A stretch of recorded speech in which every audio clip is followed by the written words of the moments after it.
Hello， 今天要邀请你跟我一起做这个可爱的宠物钥匙圈。先来看看材料吧。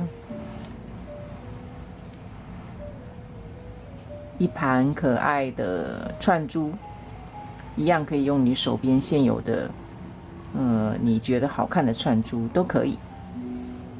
然后，你看这个好可爱的布扣子，因为我自己是汪星人，所以呢，我就特别喜欢这种可爱的有印狗狗的，或者是其实我没有养过猫，我就养过狗，但我也很喜欢，只要是动物的图案我都喜欢啦。那如果你是汪星人的话呢，你应该更会喜欢今天要介绍给你的这个钥匙圈。然后你看我收集到这个多可爱，汪星刚刚好，对不对？这个是代表主人嘛，微笑星星，超可爱的。那这个小骨头也是好可爱。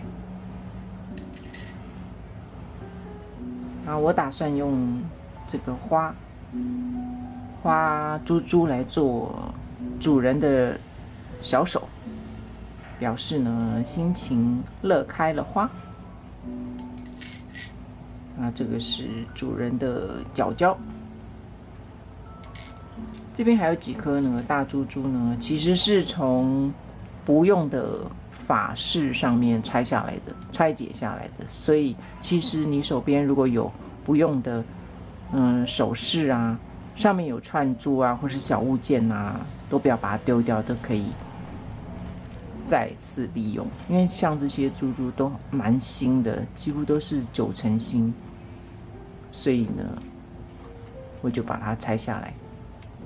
好，每次我看到这一彩色的串珠呢，就觉得心情超好的。